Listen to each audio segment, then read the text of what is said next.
welcome to Media Queen TV. This is our second episode for 2026.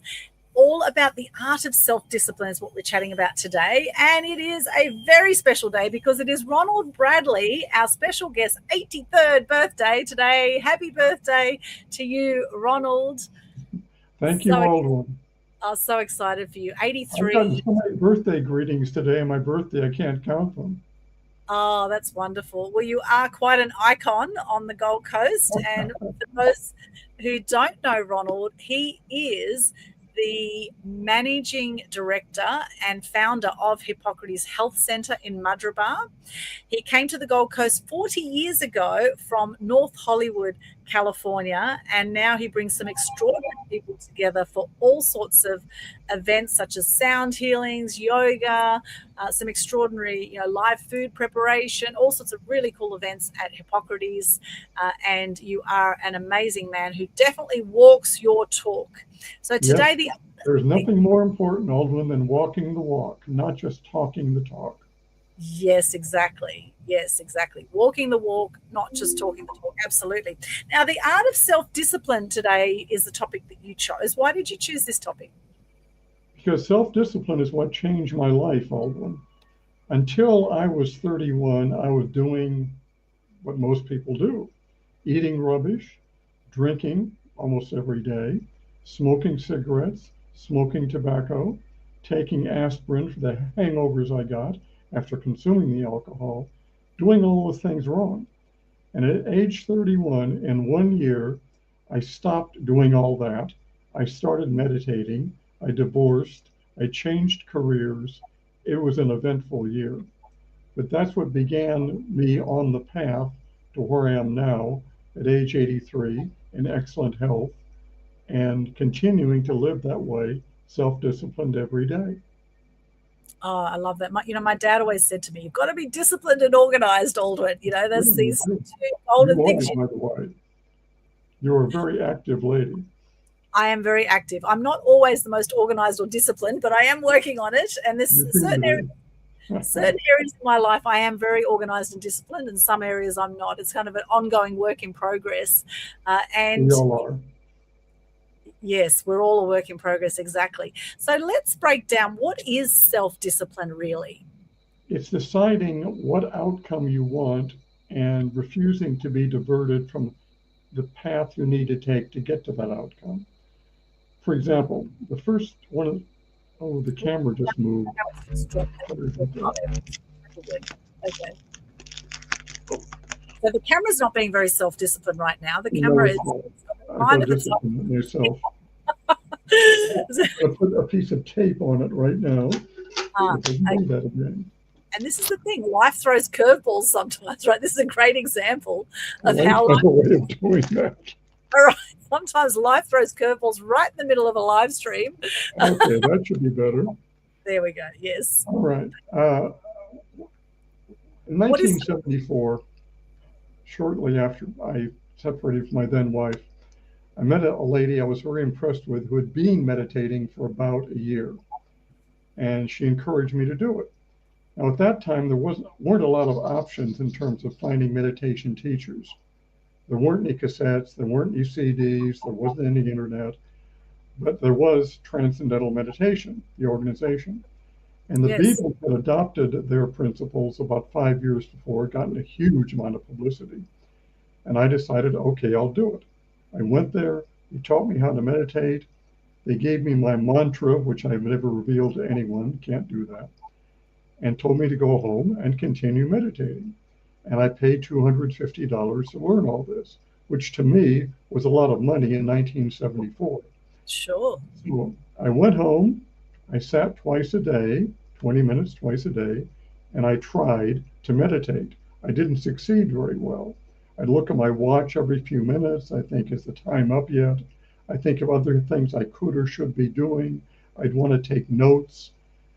But I persisted because I knew if I continued, I would eventually get the results. And it took me 6 months of meditating twice a day, every day, to get into the meditative state, which is similar to sleep, doesn't last as long. But I tell everyone this, as a way of saying, don't expect instant results. You've been doing things wrong for whatever length of time. In my case, 31 years. You've got to change and do things differently. I did. I've been meditating for 52 years now, changed my life. And I cannot imagine my life without it. That takes a lot of discipline. And I'm sure there'll be people out there saying, oh, I don't know how to meditate, or meditation's hard. My mind's too busy.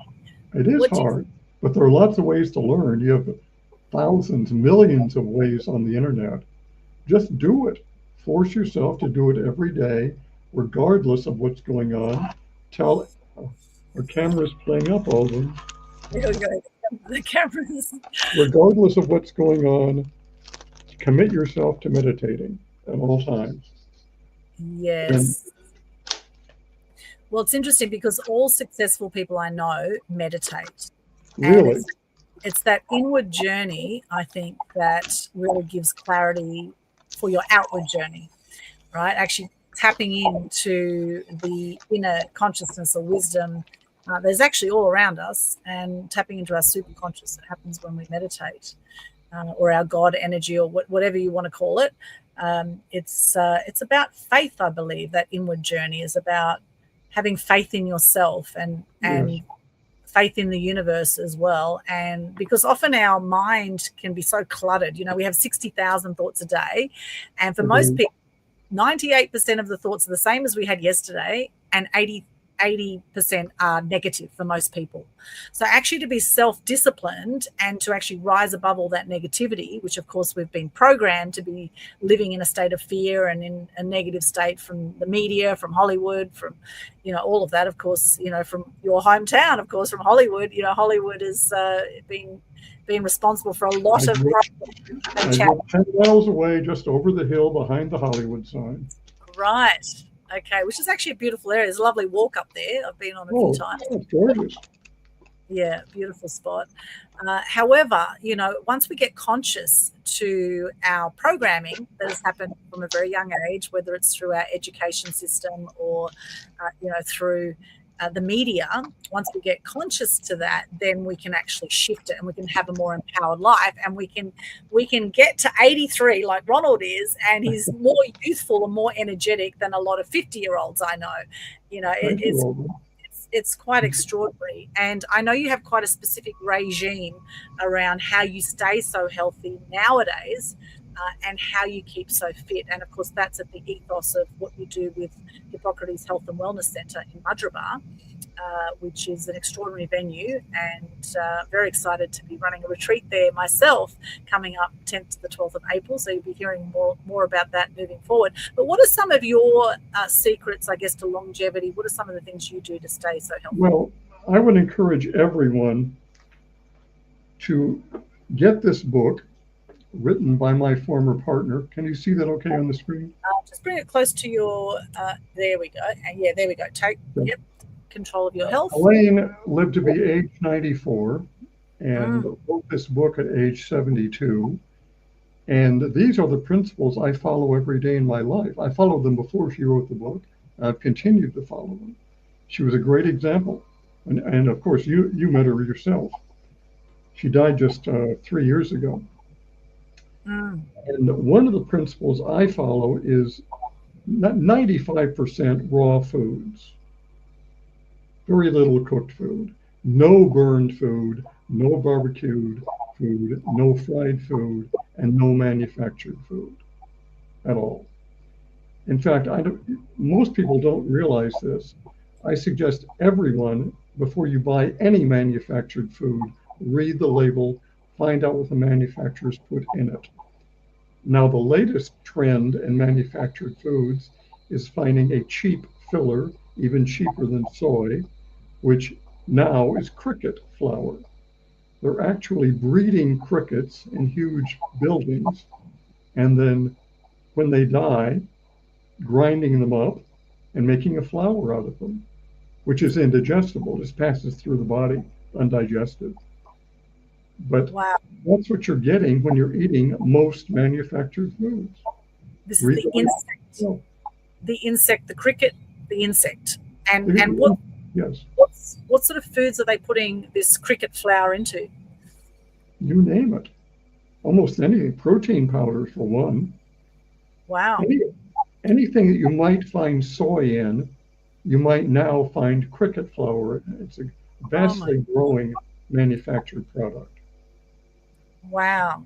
That is insane. You would think, how can they allow that to happen? They may as well feed people cockroaches. They may as well just. They might as well. That may be the next step. Who knows? Wow. Wow. So, and of course, I've been entirely vegan for the last 40 years. No animal products whatsoever, no cheese, no meat, no fish, no dairy, nothing. Simply raw greens, fruits, vegetables, nuts, seeds, sprouts. That's it. Yeah, as close to nature as possible. We actually don't need to eat meat. There's a whole And I debate. take no drugs at all, no alcohol, no prescription drugs, no over-the-counter drugs. I tested my blood pressure this morning, which I do every day, 121/59 at age 83. That's awesome. The program works. And what do you say to people who say, oh, you need meat for protein? What do you say to those people? You can get more protein in vegetables than you can in meat. It's simply a lie. You need, for the average person, you need about 60 grams of protein per day. That's all. That's not very much. You can get that from a handful of green beans, for example. Okay, green beans are a good source of protein. Green beans, what about beetroot? Beetroot, okay. Salad, kale, sprouts, yeah. Sprouts, yeah, sprouts are very good, aren't they? Nuts and seeds, especially. Yes. Now, I know another little tip too, a little secret of yours, is that at Hippocrates you're growing wheatgrass. Now, wheatgrass. We grow wheatgrass. We juice wheatgrass and we drink the juice. I have it every day. Great stuff. You can literally live on wheatgrass juice. Personally, I'd find it rather boring, but you can if you want to. Amazing. Yeah, so there's some great tips there. And of course, you're surrounded by nature. You connect with nature every day. I know, having done an every day. Yeah. Birds chirping every morning, every dusk. You've heard them. The birds chirp. Cockatoos. We love the cockatoos. They love us. Yes, and you've got the lovely pool there. You've got the steam room. It's a fantastic location to get away and rejuvenate and retreat. And you've got some great products as well on your website. So could you explain some of the products that you sell as well? Hippocrates.com.au. It's all there. Yeah, have a look at that. Okay, I will pop that up in a moment on the screen. Now, the word Hippocrates, can you explain what it means? Hippocrates was a Greek man who lived about 500 BC and taught, and his message was, let your food be your medicine. And we've certainly, he and others, and we have proven that to be true. When people come here and abstain from the manufactured foods, the sugar, the alcohol, the legal drugs, the illegal drugs, prescription drugs, they get better. They all get better. And everyone who wants to lose weight has lost weight.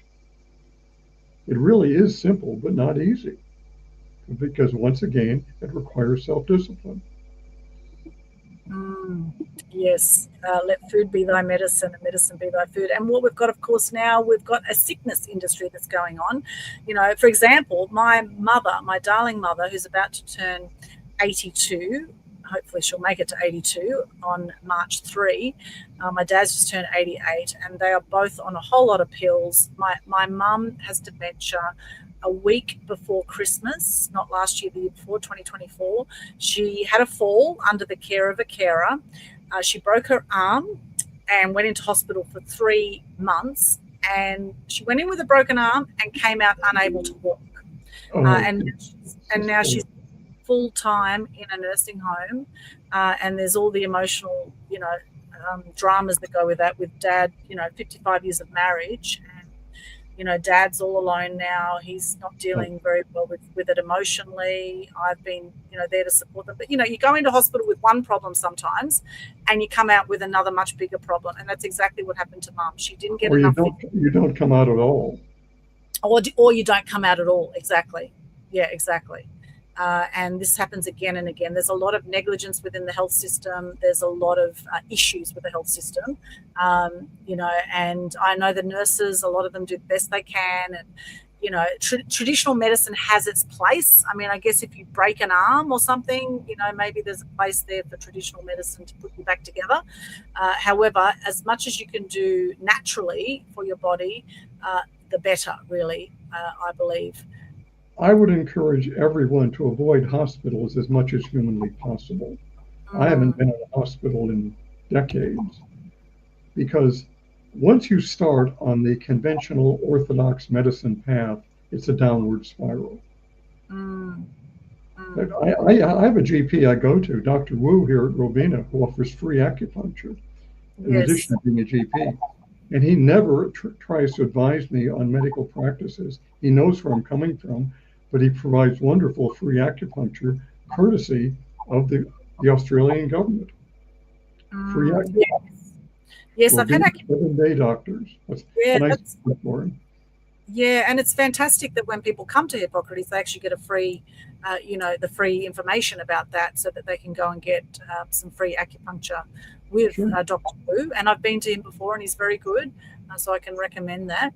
Now, your camera has dropped a little bit again there, Ronald. It's sort of creeping down. It's been a bit cheeky, that little camera there. Now, everything has energy, of course. That's why, I'm kind of joking to say the camera is not being very self-disciplined, or maybe it is being self-disciplined in dropping a bit. It's it's interesting how life throws curveballs, and it's about how we respond to these curveballs. Okay, that should last for a while, I hope.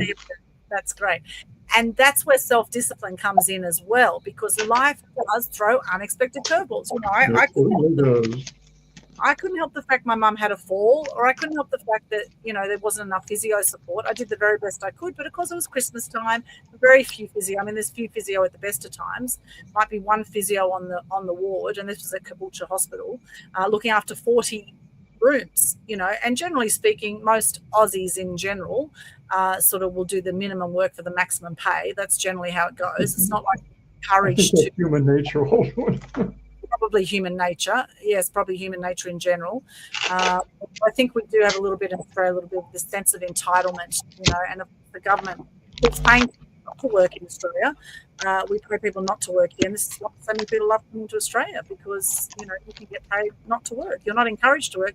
And if you do have a business, generally the government will tax you to buggery, or if you have properties, several properties, you've got land tax, right? And then you'll get hit to the hilt with that as well in Australia. However, we are the lucky country, and it's still a beautiful country, regardless of our politicians and some of their decisions that they make around our taxpayers' dollars.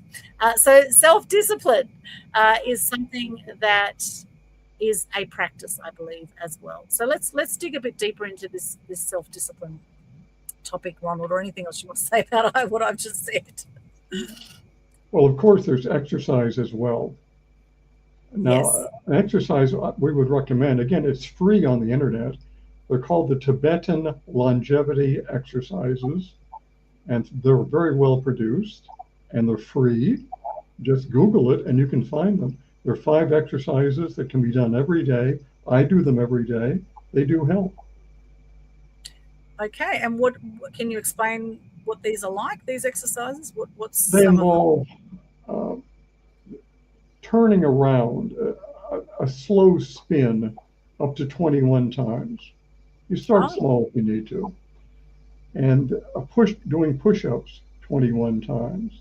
And then getting on the back and doing what I would call backward push-ups 21 times or less. It only takes about 10 minutes to do them.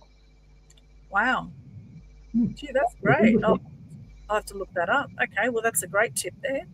Tibetan longevity exercises. Okay, fantastic. Tibetan longevity. Another piece of self-discipline, very important, especially as people age, the hormonal drive diminishes somewhat. But I would suggest to everyone a hard lesson I've learned over the years: never have sex with anyone who has more problems than you have. Because you will get dragged down. Yes, and you do take on the energy of the people you sleep with. So you want to be very conscious If of I that. had known that and followed it at age 21, my life would have been different. I might not have dissipated my 20s. We learn these things the hard way.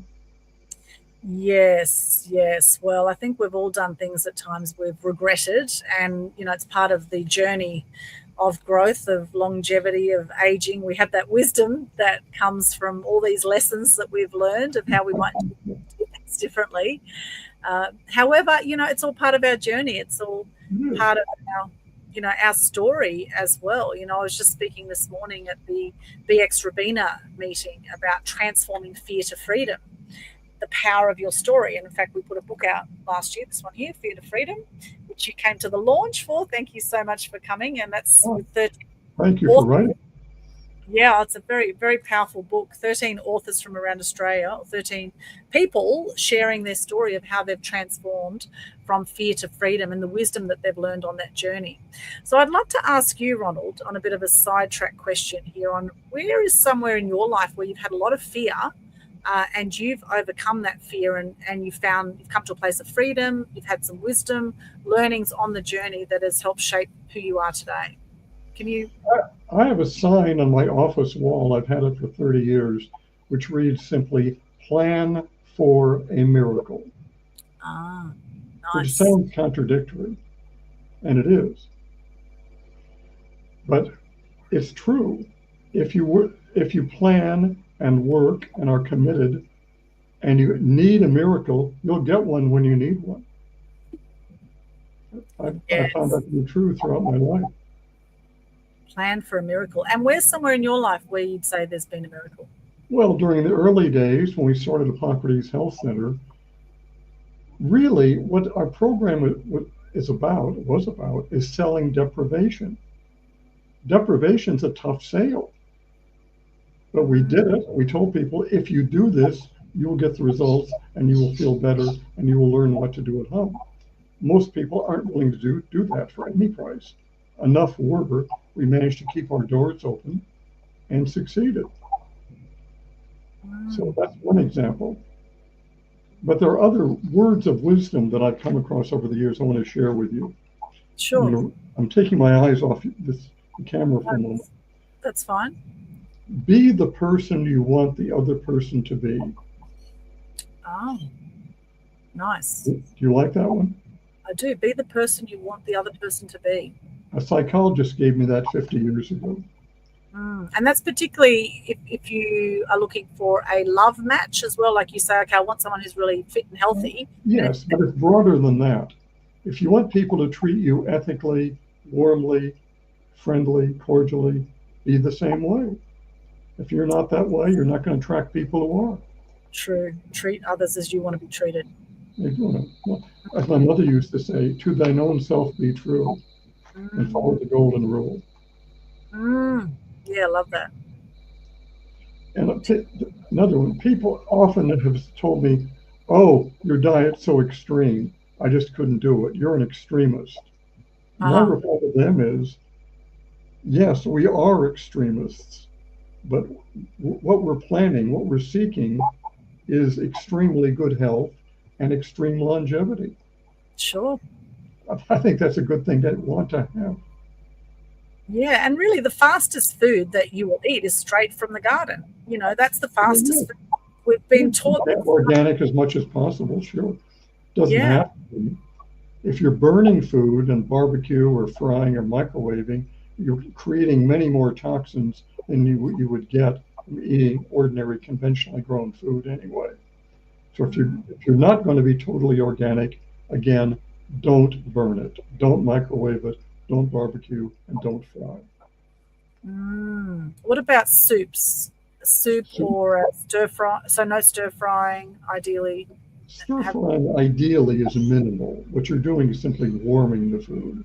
Right. So that'd be the best source of frying I can think of. Definitely not air frying. They are dangerous. Oh, and what about noodles or rice, that kind of thing? Well, that's gluten, and we don't recommend gluten. I never eat gluten. Okay. And bread as well. Not a good idea. No bread, no pasta, no noodles, none of that. Gives me instant mucus when I do it anyway. It tells me you shouldn't do that. Right. Okay. Time to clear out the cupboards for some of us. Yes. Well, it's interesting. A lot of Asians eat rice. Rice is a staple food, and in Australia we love our bread. We love our burgers, and in America, Brown rice is not terrible. I wouldn't have white rice because you're removing 90% of the ingredients when you get rid of the bran anyway. But yes, brown rice on occasion, I would have that among the 40% of cooked foods I eat. I've actually heard that noodles has plastic ground up in it as well. You wouldn't be the least bit surprised. I trust food manufacturers about as much as I trust the conventional medical profession or the government. Don't believe a word they say until proven otherwise. Yes, and most people would just have no idea, as you say, if there's ground crickets in the food or how the food has been processed or delivered. Including cricket flour, as we mentioned. And by the way, you're a great example too. You avoided the COVID vaccination. I avoided it. Yes. We didn't do it. No, and many people say, oh, I had to do it. I had no choice, whatever. Okay. It's a choice they made. We all had the choice of not doing it. We all had a choice. People say they had no choice because they wanted to see their family in nursing homes. They wanted to travel. They wanted to stay in the workplace that said that they had to do it to stay in that workplace. Those are reasons. And they, we always have choice. Yes. Yes. And I feel there's a lot of people that had the jab, unfortunately, now and that regret that they had it. I wonder if there is any way that they can clear that toxic poison out of their body. I wonder. Well, the first thing we've always recommended for detoxification is colonic irrigation. Right. It gets the bad stuff out quickly, as easily as possible, with minimal headaches or nausea or vomiting or any of that. So look it up. Find a local colonic irrigation therapist. Do it. You will feel better from doing it. And what about fasting as well? Well, I don't encourage water fasting. Right. Because it is extreme. Right. Fasting on juices, sure, wonderful. You can do that for a long time. Okay. Not on the bottled juices, making your own juices. No. Make your own fresh juice. Fresh juice, yeah. And there's things like Kabbalah juice, which Tyler Tolman talk about, which has got carrot, apple, 3 different colored apples. Beetroot, apple. Vegetable is better. You get a lower sugar content. But sure, you can juice. Anything can go with anything. Don't worry about food combining. Drink as much as you want.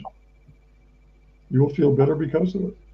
But when juice fasting, we encourage everyone to have colonic irrigation at the same time. Again, you're getting the toxins out faster. Yeah, great. Just back to the cricket flour for a minute. Is cricket flour called something within food? Like if you look at ingredients, will they actually? Yeah, you can look for the word acheta, A-C-H-E-T-A. A-C-H-E-T-A, acheta. A-C-H-E-T-A. Look for that on the label. That's the word they use. It's from a Latin word for crickets. Oh my gosh. Wow. Always labels. Always ask. Don't trust shop assistants. If you're not sure about a product, ask the manufacturer. And the thing is that the labels are so small. You need a magnifying glass to even see the labels. That might be intentional. Yeah. Sure. Probably. Protein powder is probably the most egregious example. I've seen protein powders with 50 different ingredients. Wow. In small print. So that would be protein bars as well then, would have all that crap in it. Well, that's right. You're simply becoming more toxic. Wow. Wow. No wonder so many people have inflammation. No wonder. So, and there's so many more vaccinations available now. When you and I were children, we might get 5, 6, 7, 8 vaccinations by the time we were 18. Now the recommended dosage is 72. Wow, 72. 72 vaccinations by age 18. Wow. And unfortunately, there's a lot of vaccine injured people out there. And look, some people have got no side effects at all, which is fantastic. However, it's kind of like Russian roulette. You might be okay. And I think in many cases, they're getting placebos, although we'll never know for sure. They're not going to tell us that. No. My daughter and her family got the COVID vax. I encourage them to not do it. They did it anyway, but no one seems to have suffered from it. Amazing. And on the other hand, you and I have heard and seen so many horrible stories. A woman I know had a healthy husband, age 55 or so, wanted to travel, got one COVID vaccination, fell dead 6 days later. Wow. Oh my gosh, that's horrible. My dad got shingles from it at 84. He got shingles right down one. He admitted himself to hospital for a month. But yeah, I mean, there's many cases of people dying, which of course you won't see in the mainstream media or even on social media because of all the censorship. You might see it on BitChute or Rumble or Telegram, some of those places you'll see this kind of information, and other places. But that's the thing, is there's also a lot of censorship of this information. And,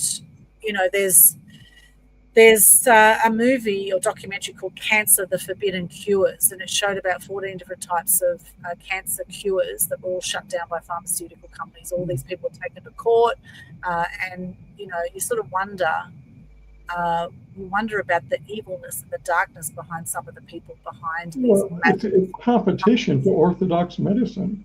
You know about black salve. I've used black salve. Have you used it? No. No, you never used it? Okay, it's wonderful for skin cancers. We don't sell it because to sell it is illegal.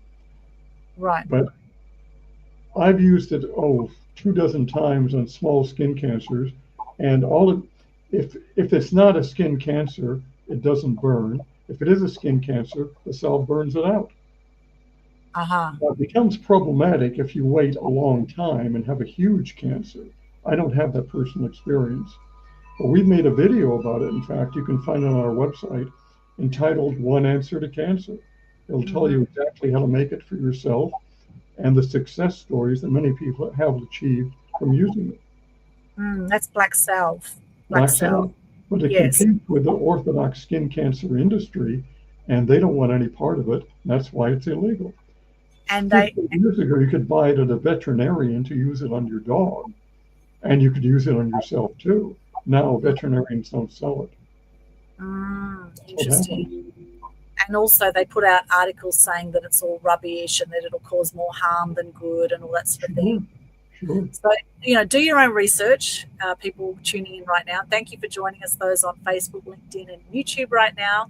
Hello. Let us know where you're joining us from. We'd love to hear from you, and we love this show to be interactive as well. If you have any questions for Ronald or myself, then please pop those into the comments there.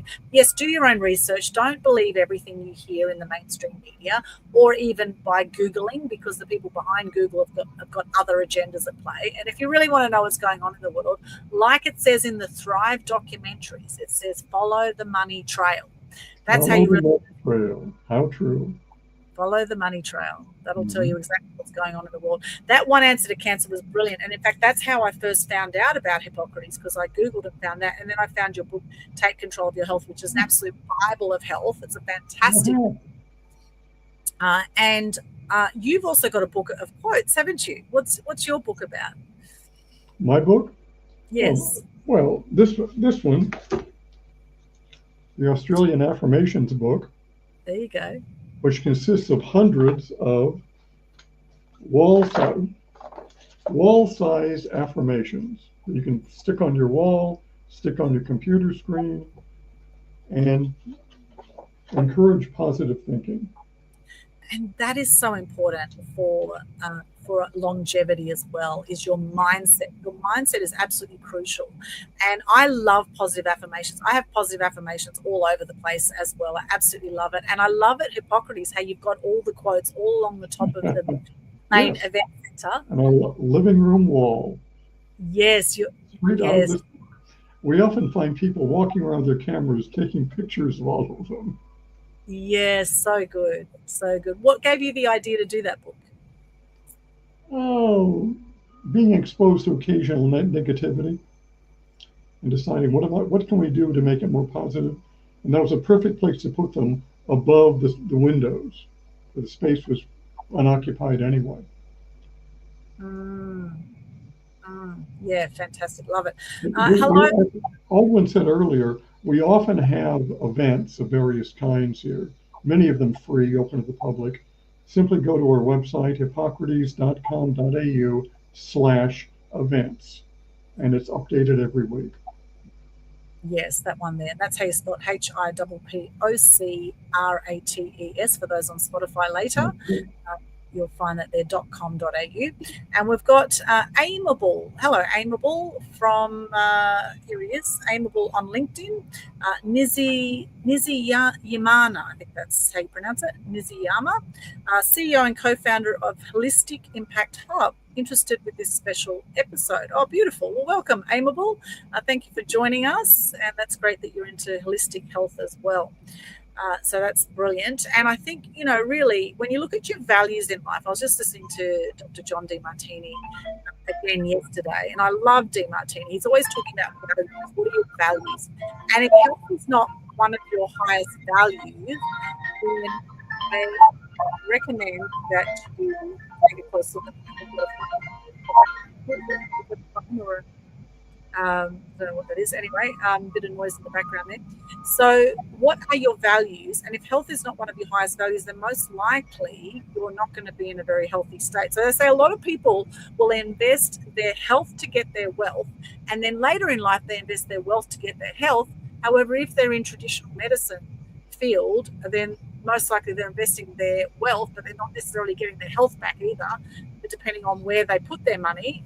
So for example, people get cancer, they put it into chemo. And as Don Tolman said many years ago, more people die from the treatment of cancer than from cancer itself. Absolutely. So choose carefully where you invest your money as to, is it really going to give you the best health? And do your research. Again, do some thorough research, not just using Google. Look on platforms like BitChute, Rumble, Telegram. Look on some of the alternative truth platforms that are not censored. I've had a lot of censorship on Facebook and on YouTube, interestingly. And I always think, well, if there's nothing to hide, why is there any censorship if there's nothing to hide? As long as, of course, you're not being cruel to anyone, you're being kind and compassionate, and you're just sharing your story, well, what's the harm in that, right? We're all entitled to share our story. So, so Ronald, let's look at your story a little bit more. Coming from America, now, of course, you met Elaine. Can we talk about how you met Elaine and how that union happened? Well, Elaine was 15 years older than me. And we met when we were both on the board of directors of a community action group in Beverly Hills. The action we were pushing for was to ban, or to create, I should say, non-smoking sections in restaurants, which seems pretty innocent today. In 1979, it was considered radical. The tobacco industry spent a lot of money defeating our action to make that happen. It didn't happen. That's how Elaine and I met. And wow, she had been a movie actress, not of top rank, but she'd acted on a number of TV shows and movies with Clark Gable and Sean Connery and a few others, James Mason. And she'd left the movie career and established herself as an interior designer and refurbished a lot of posh Beverly Hills homes. And she was retired at age 50. I was 36 at the time. And I decided, this woman is interesting. She's a wonderful example of health at age 50. I mean, in my opinion, she was Playboy quality at age 50. Wow. And I decided, I'm going to listen to what she has to say. And many years later, she told me that I was the only person who ever listened to her. Aww. This is before she wrote the book. After she wrote the book, she got some who were listening. So I followed her example, and it's led me to where I am now. And I'm still with the example that she set. And I'm so glad you stood for no smoking in restaurants and in venues, because I remember the days when you always end up stinking of cigarettes. And I used to be a smoker as well myself for many years, and now I cannot stand the smell of Oh tobacco. no, can't stand it. And it was shortly after that, this was 1979 when we pushed for it in California. By 1990, even here in Australia and in America, smoking was largely banned indoors. So we're only slightly ahead of our time. And now I believe you have to be 4 meters from any property to smoke nowadays. So things have changed slowly but surely. Things have been changing. And I think now, post-COVID, I think a lot more people are concerned about their health. I think, we had mass suicide rates through COVID, of course. We had 4 times the normal suicide rates through COVID, and about 1 million people a year worldwide take their own lives. So that's huge. So the mental health statistics after COVID have been shocking. However, those that have survived it, have made it through, are now, I think, even more interested in living great lives and living, having longer lives. And, we've seen a mass migration of people, not just coming to Australia, but also a lot of people migrating to Southeast Queensland from the southern states. Yes. From Melbourne and Sydney. A lot of people moving north because of the lifestyle, wanting that sea change, wanting more of a relaxed lifestyle. And now, of course, many of us can work from home as well. So we don't need to be stationed necessarily in oppressive states like Melbourne, where they had 262 days of lockdown. I'm surprised Dan Andrews is still alive, to be honest. He's not in prison. As far as I know, Aldwyn, you could correct me if you know otherwise. I don't know of any government official, bureaucrat, elected office who's done any prison time for the COVID crimes they permitted anywhere in the world. Do you? No. It still hasn't. And exactly. All this happened beginning 6 years ago. And what's it going to take? I don't know. Well, exactly. And why was it that politicians were exempt from taking the COVID jab? Now, I wonder why that was when it was compulsory and safe and effective for everybody else, but the politicians were exempt. Why is that? Perhaps they can tell us. Why is it that they're now pushing for a royal commission to investigate the Bondi shootings when there's no talk of a royal commission to investigate the COVID crimes? Why is that? Yes, exactly. More smoke and mirrors and lies, etc., from government. Whenever they say something is safe and effective, question it. Such as the fire ant eradication. They say anything, question it. Yes, exactly. Well, the fire ant eradication program, where there's not even fire ants in a lot of places. They're basically poisoning. They're poisoning organic farming. They're poisoning the bees. They're poisoning natural farming. They're poisoning our waterways. They're poisoning our animals, and they're calling it a safe and effective method. And if you look at what's really going on, you'll be shocked. They said that about COVID too, but we stood up to them. They wanted to come in here, which is what we're on is a forest here of 9 acres, and the fire ants don't even like forests. They like broad meadows, and we simply refused to have it. Wrote letters. Went on Facebook, and they left us alone. Touch wood. So far, so good. Great. And there are ways there's ways you can combat that, and they're actually making the fire ant problem worse because they're killing all ants, and other ants are one of the best ways to combat fire ants. And you can actually kill fire ants with certain hot water treatments. You don't need all these chemicals. But of course, who's profiting from this $1.2 billion government program using taxpayers' money to poison Australia? Who's profiting from this? Where is the money trail going? All of the money. In America, I've read that they don't use the fire ant killer at all, the poison. It's banned in America. It's banned. And in New South Wales, they can't use it near a body of water. In Queensland, they don't seem to care. But they do. They just dump it from helicopters. It gets into waterways. It's killing a lot of frogs, a lot of sea life. There's lots of evidence of this. Have a look at the Facebook group, Stop the Toxic Fire Ant Program, or Fire Ant Treatment Natural Alternatives or Alternatives. There's a few Facebook groups there that have a lot of information about this. Do your own research once again, and do not trust the government in a nutshell. Just don't trust the government in general. Anything you say, don't trust them on anything. Yes. In fact, one of the reasons I turned libertarian, in fact, I supported the Libertarian Party in the last election. One reason was in my very first presidential election I could vote for, I was 21, 1964. It was Lyndon Johnson versus Barry Goldwater. And Goldwater had me concerned about his bellicose nature about approaching the Russians. Johnson would claim to be a man of peace. So I voted for Johnson. Within a few months, I was inducted. There's still conscription on. I was in the Army. And within a year after that, I was in Vietnam. And I voted for the peace candidate. That kind of prevented me from ever doing that again. Uh-huh. In fact, I think I'm probably the only person in Australia who voted against Ronald Reagan 4 times, lost every time. Twice for governor of California, he won. Twice for president, he won, even though he didn't get my vote. That's all. Well, at least you made your vote count. At least you said for what it was worth. For what it's worth. I mean, a lot of people say, I just don't vote. Well, I mean, sure, there's a lot of rigging that happens in the voting system as well. So, some people might question if it's worth voting at all.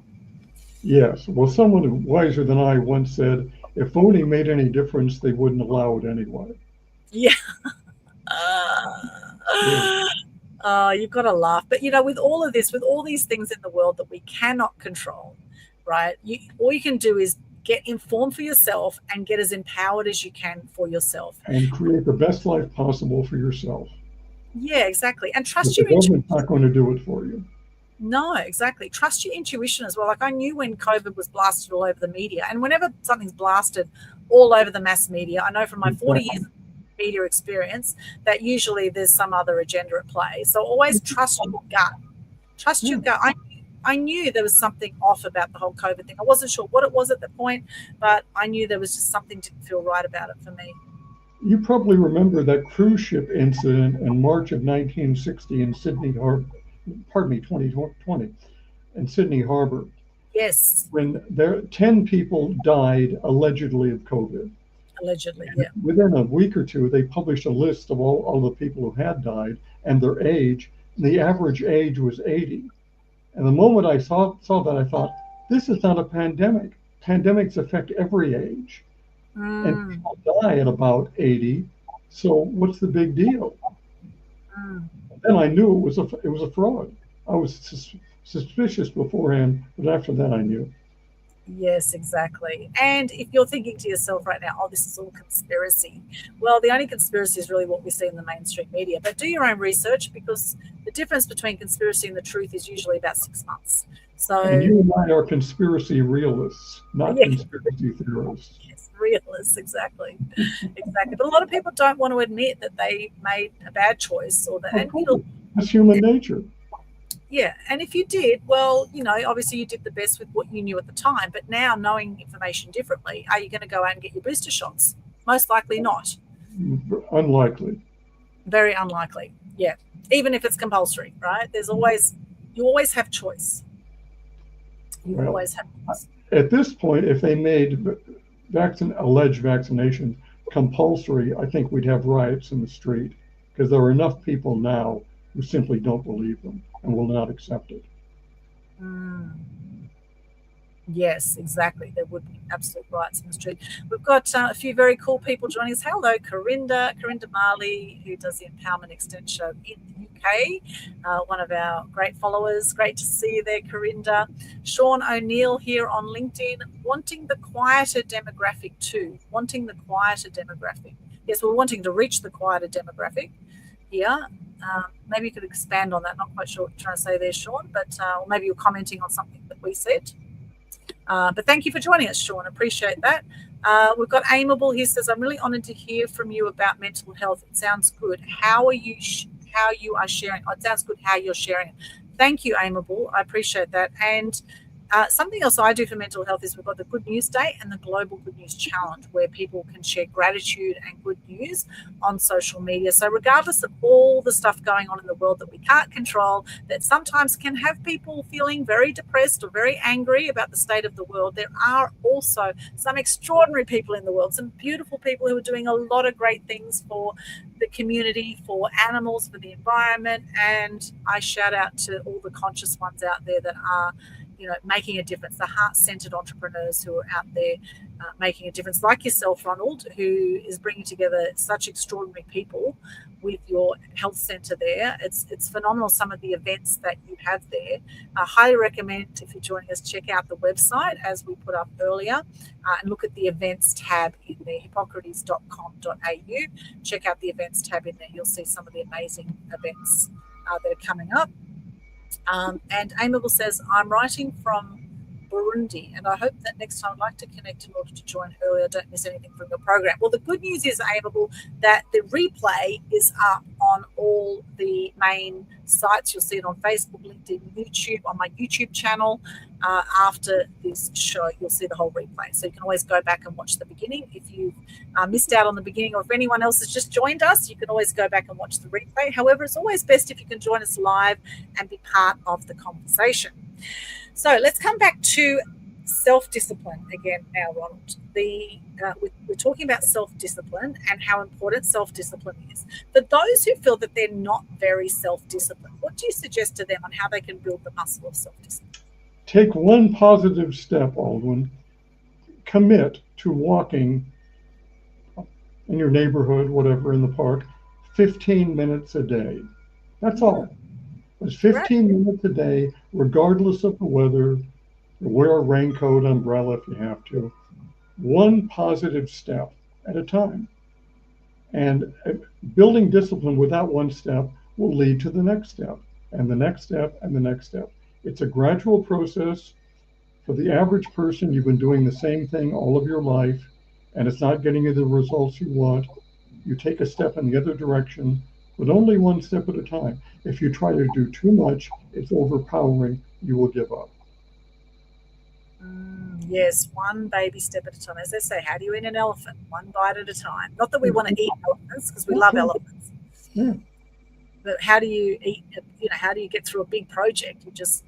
You break it right down. And building self-discipline and having those daily small practices, you build confidence in yourself to be more self-disciplined moving forward. And I think that self-worth, self-love, self-belief is really lacking for a lot of people. A lot of people are very hard on themselves, I find.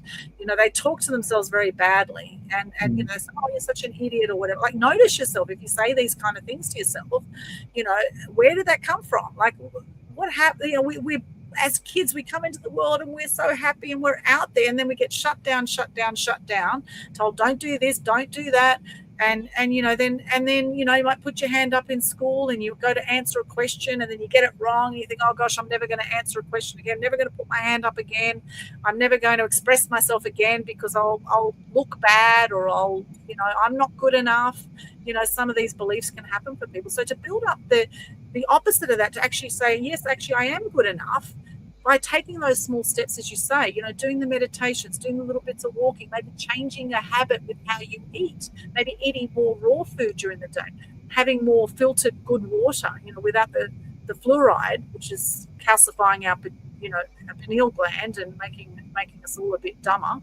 Kind of like AI is making people a bit dumber too, isn't it? In effect, if you rely on AI rather than your critical thinking. And AI is great for some things. I'm not saying it's not. However, critical thinking, creativity, getting out in nature, we have so much that is available to us that is absolutely free, as in going for a walk, using your legs, exercising your muscles, getting that blood flow around your body, connecting with nature, connecting with the birds, looking at the trees and noticing all the different types of green, different shades of green in nature. That in itself is a great exercise. Mindfulness, so important. All of these things add up to living a great long life like Ronald has here at 83 today.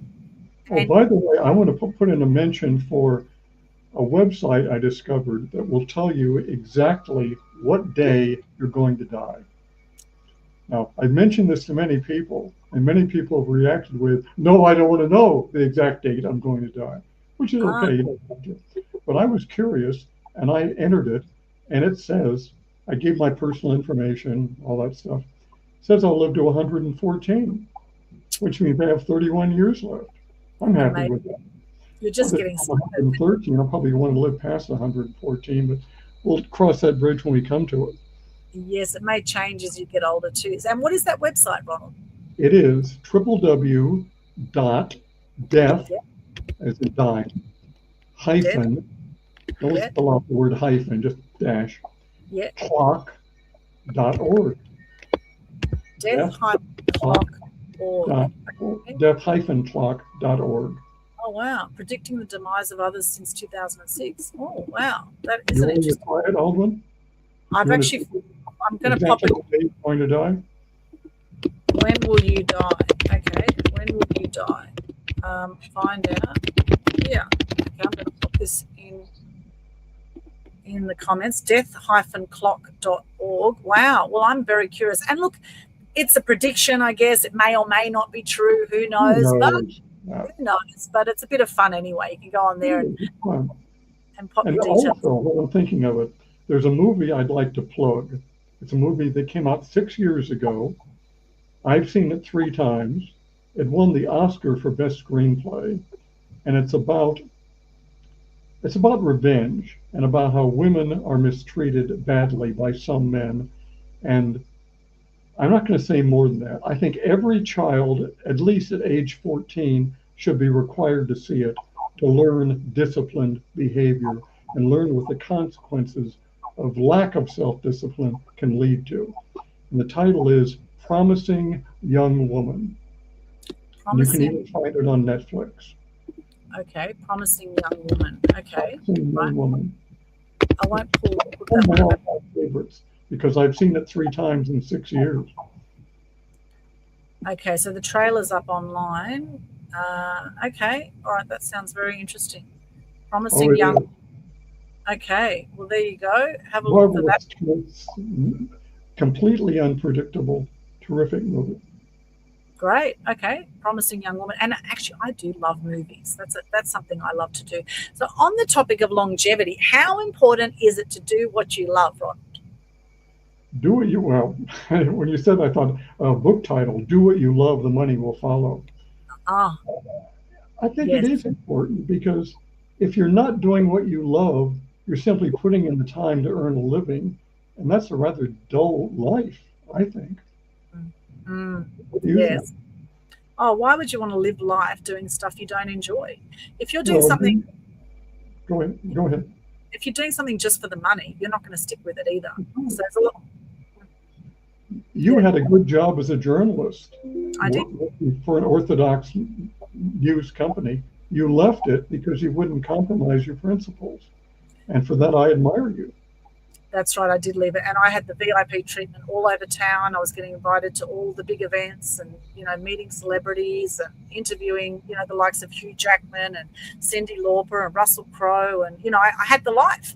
However, I was working my butt off in a job that I was not appreciated in.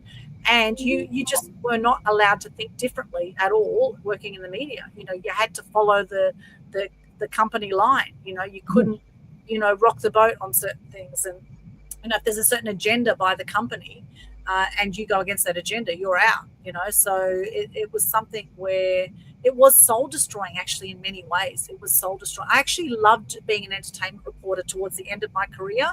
I did enjoy that, but it was big hours. I was burning out. There's a 5-year burnout with journalists. And I was seeing the BS behind the scenes as well, which I didn't approve of. There was a lot of, backstabbing, a lot of gossiping, a lot of all of that. And I was quite happy to leave it. And, I started my business in 2002 as AA Expose Photography. And then when I left my position as a journalist at the Sun newspapers in 2005, it evolved into AA Expose Media, and the AA is for my initials, not for Alcoholics Anonymous. And I have not looked back since. I have loved running my own show, doing what I want, when I want, in my own business ever since, and helping people share their message and genius with the world. It's been a really, inspiring journey, and it's been a rocky road at times. But I've also invested into my business and personal development. I've invested at least $1 million into my business and personal development in the last 20 years. And that has also helped shape who I am. And it also gave me the confidence to step out from a job, as they say, job is J-O-B is just over broke for a lot of people, right? Just over broke is what it stands for often. But if you're in a job that you love, fantastic, right? But if you're doing a job that you're not enjoying and you're doing it just for the money, then you might want to look at changing that, or at least working towards something else where it's going to light you up and you're going to be more inspired. Because the fact is, you look at the stats, a third of people die by the age of 65. Right? A third of people die by the age of 65, and 90% of people die with regrets. Now, I truly believe that if you're doing what you love and you do what you love, the money will come, as they say. Do what you love, then you will have a lot more joy, which will then help you have a healthier life because you're happier. Right? My dad at 88, God bless him, he just turned 88, 16th of January, like I did just 2 weeks ago. And Dad says, I just want to be happy and healthy. That's his whole goal in life now, to be happy and healthy. And mostly he does that, even with the challenges of mum going to the nursing home, etc. But, he really does, live a happy, healthy life as much as possible. And sometimes that's a simple life. Sometimes it's doing the simple things. You don't have to be doing a million things to have a happy, healthy life. And also knowing your boundaries. Let's talk about boundaries here, Ronald. There's a lot of people out there that are people pleasers. I know I was for a long time.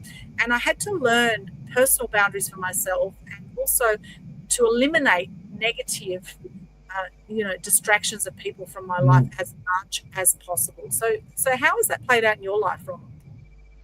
Well, as I said, never have sex with anyone who has more problems than you have. Yes. And that, since I adopted that principle, my life has improved enormously. Yes. And it's important to know what you want. I worked for the U.S. government for 6 years, and I felt that I was dying at my desk. But leaving that good income and security was the most frightening thing I ever did. But it was a great growth experience, and it resulted in meeting Elaine, moving to Australia, starting Hippocrates Health Center. All these good things have happened. It's hard, but if you do it, you'll never regret it. Yes. And also, it's not just, who you have sex with that's important. It's also who you hang around with, because, they say 95% of your happiness or misery comes from who you choose as a life partner. But if you think about who you're spending a lot of time with, is it something where you're feeling uplifted from that experience with that person, or are you feeling drained of energy?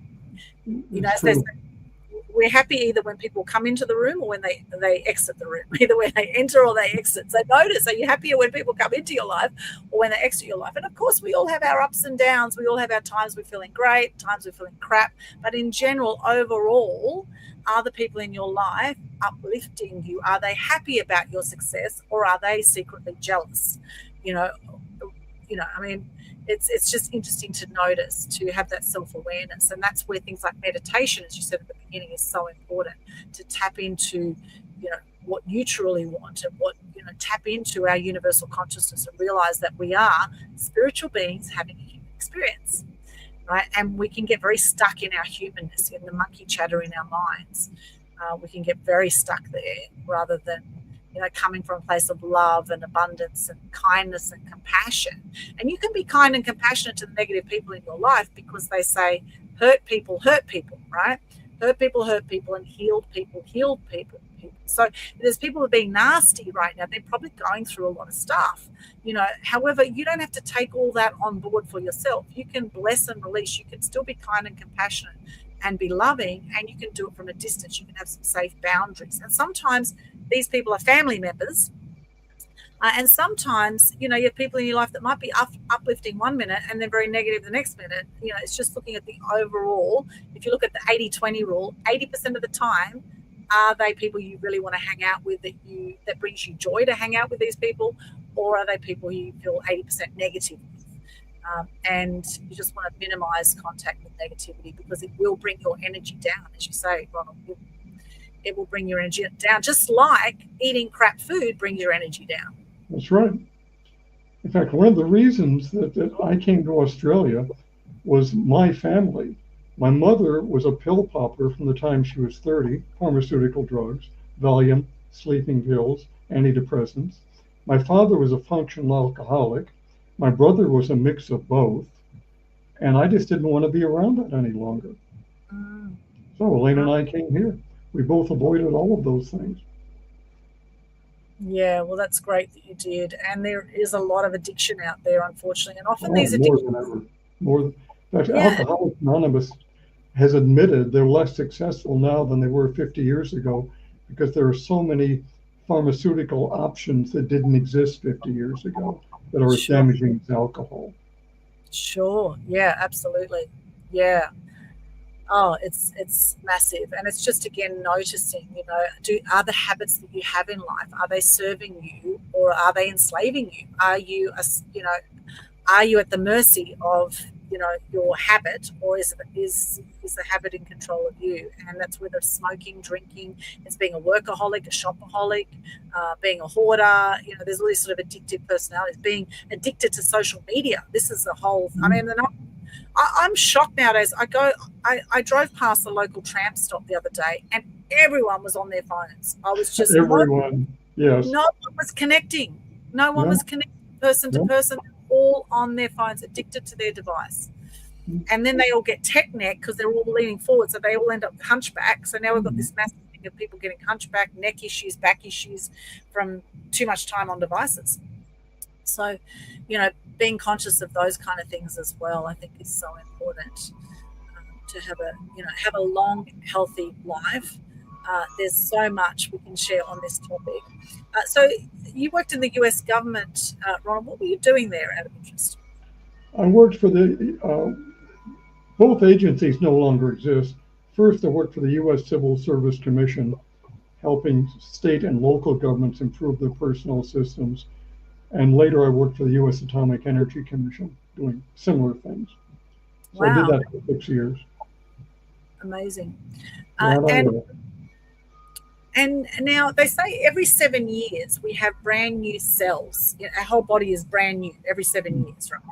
So, I've been a big drinker and smoker in my past. I also did drugs back in the day. I was very rebellious, very self-destructive. I didn't love myself, and I definitely didn't love the world.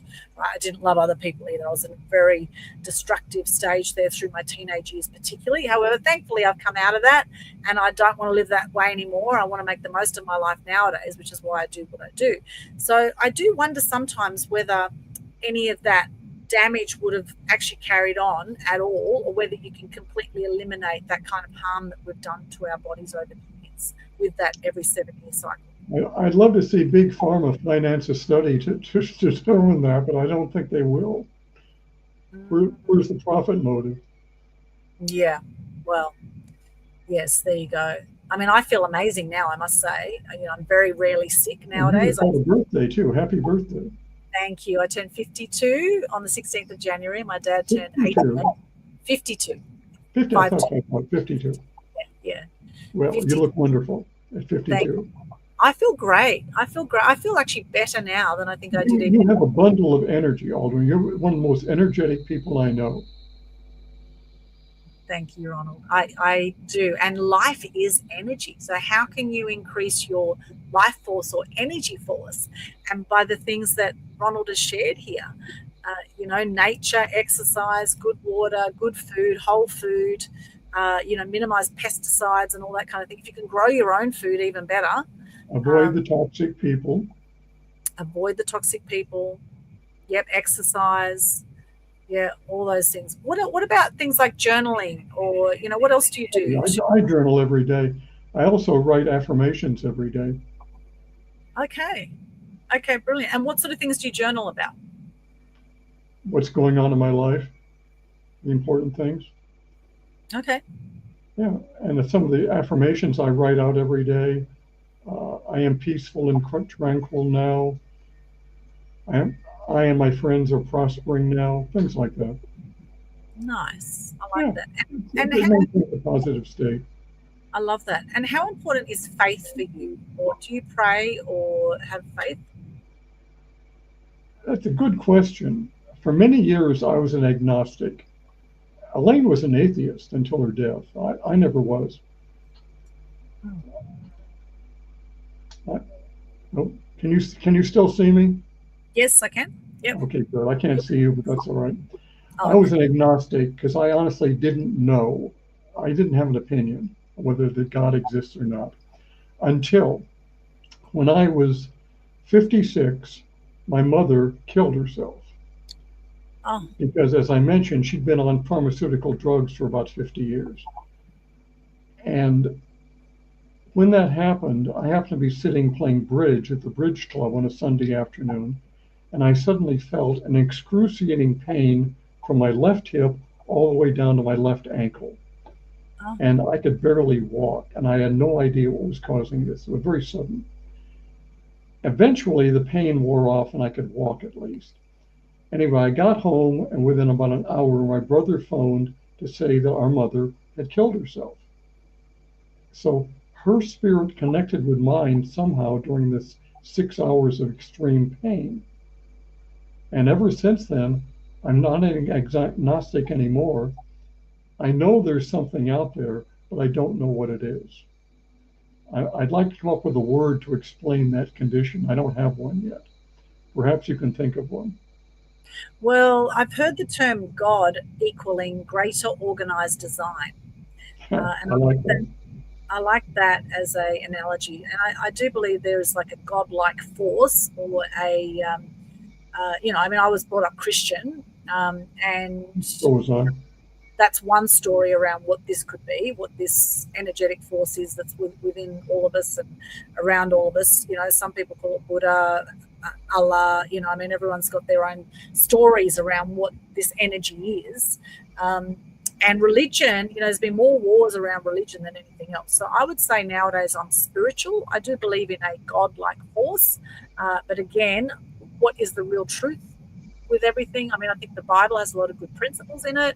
I think, whatever religion you follow or spiritual belief, I think, being kind and compassionate to self and others, I think is the best way to live a great life. Because whenever you have any resentment or anger towards yourself or others, all you're doing is poisoning yourself and killing yourself off slowly but surely. So that's what I think about that. That's something we mentioned earlier in our conversation. Be the person you want the other person to be. It's that simple. And looking back on your life, Ronald, looking back at some of the things that you did over time and the lessons that you've now learned, what sort of advice would you give someone who's just starting out? One thing I advise every young person is do not study for a profession that requires government licensing. Because we saw what they did to the unorthodox doctors during COVID and other unorthodox people who were working in conventional health. They simply shut them down and wouldn't listen. Yes. And deprived them of what they'd earned over the decades. So don't do it. Avoid government as much as humanly possible. Yes, exactly. The government, government wants to license everything nowadays. I mean, they just want to charge you wherever they can. If you're they're getting more and more desperate. They are. You know what they're doing in Canada now? They're actually doing euthanasia on people who decided they don't want it after all. But the government doesn't care. They go ahead and kill them. Wow. These stories are appearing almost every day. I'm afraid it's going to happen in Australia too, because we do follow the Canadian and American examples. That is horrible. And the thing is, how would you ever know the truth, right? How would you ever know if your loved ones are being killed? And a lot of these loved ones probably have no other family members, so they're just at the mercy of the hospitals. Or one reason I don't enter hospitals. Yes. Well, if you can keep your health in your own hands as much as possible and do what's right for your body and feel into, what the best way is forward for you, that is definitely the way to go. Be as self-sufficient, self-sustainable as possible. And Ronald, you do have great people around you as well. You have a great community there at You've been terrific. And you invite great people into your space, which is wonderful. We invite great people such as you to use our space free of charge. We have that large room that, you filmed a number of events in there. In fact, there's one coming up on Sunday, Sound Healing, which you were invited to, of course. And Sound Healing. The sound healings there are amazing. Absolutely love. I've been to them with. Well, the sound healing people love the acoustics in the room. Mm, yes, there's quite a few different sound healers you've had through there, and they've all been fantastic. All been different in their own way, Yes. but all been excellent. We've got Leith James who does the gongs. Alex Bastian on. We've had Mira. Alex will be here on Sunday. Alex will be there Sunday. Okay, beautiful. The big gongs, yes. Yes, nice. Okay, beautiful. Well, that's very exciting. And I'm excited to be doing an event there 10th to the 12th of April. Now, there are kind of like hotel rooms that you have, like you do Airbnb on some of the rooms. We have 10 private rooms, all en suite, all with queen-size beds. Yes, and you can book those through Airbnb, but I'm actually booking the whole place out in April. We're doing a fully catered event. We've got 10 rooms are going to be available. We haven't done the full promo yet, but you'll be hearing about it shortly, just confirming everyone coming on board at the moment, and then you'll be hearing about that. So very excited about that. We've got Leith James is actually coming to do sound healing. We've got Sophie Gabriel is going to be doing some breath work, and we've got Jules Delbridge also who's going to be doing the catering and doing an empowering talk for us. We've got yourself who's going to be speaking as well at the event. We've also got Kerwin Ray's mother, Elizabeth Ray's going to be speaking about ego is not your amigo. We've got international magician, just announced Jeff Diamond is here from Europe. He is going to come and do some magic and also talk about his long career in the media as well. He's a very dear friend of mine I've known for 30 odd years. He's an extraordinary man. He'll be coming on. So we've got some awesome people. We've got the Shave Cocktails with Claire in Kingston from New Orleans. They've got this amazing shave cocktail machine from 1930s New Orleans coming along. It's going to be a fantastic event. Mocktails and cocktails we'll be doing. We've got yoga happening. We're going to be doing nature walks, and I'm going to be sharing the 4 marketing pillars. I'm going to go through to help people share their message, impact change in the world. So very excited about that coming up, Ronald. And a lot of the Hippocrates people who do events there are going to be there. So you'll get a great taste test of all the different people, a lot of them that have been doing events at Hippocrates and that will continue to do events as well. Jackson Lilly's coming. We're going to do some journaling work. It's going to be awesome. Can't wait. April 10. April 10 to 12, yes, at Hippocrates. So PM me if you want details for that. We're going to be launching that in the next few weeks. So keep posted. Follow me on Eventbrite. You'll see all my links, my linktr.ee/all. It's got all my links. So just make sure you're following me on Eventbrite or Humanitix to get all the updates on our upcoming events. So Ronald, with Hippocrates, it's gone through quite a few changes, I guess, since Elaine passed away. And the last year you've been doing a lot of work on the whole environment's changed. You've been doing a lot of landscaping. Hugely renovated and landscaped it, yes. Big changes. The rooms look amazing. All the work you've done on the rooms as well. And it's so beautiful with the nature sounds there, all the birds. You've got horses just across the road. And the beautiful thing, it's only about half an hour out from the centre of the Gold Coast. So Mudgeeraba is so close to everything. It's 5 minutes from the M1 and 7 minutes from Robina Town Centre. So, yes, we used to be way out in the bush. Now we're not.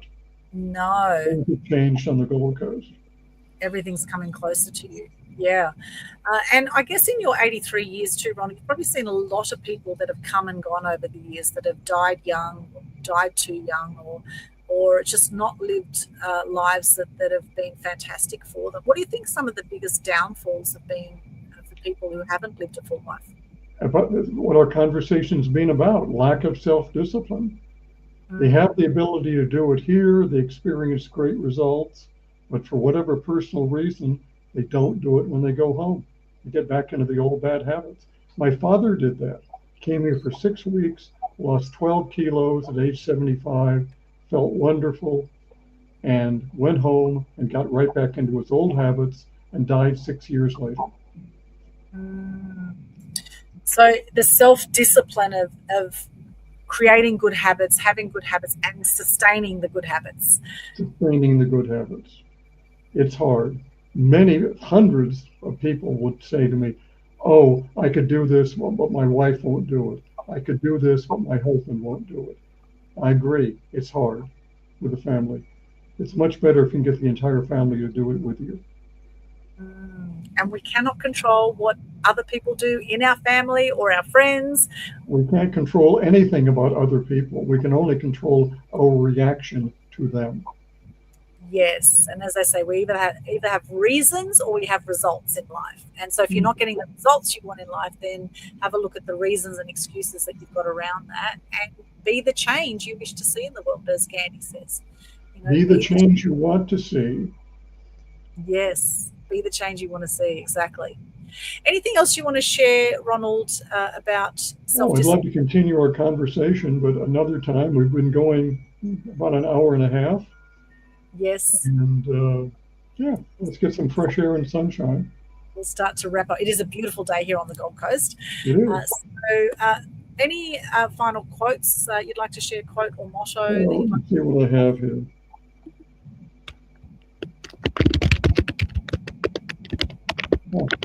Let's see. Okay, here's one.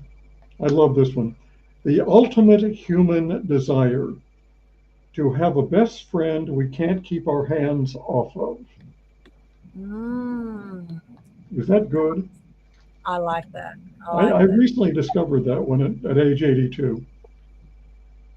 Nice. Oh, another one about parenthood.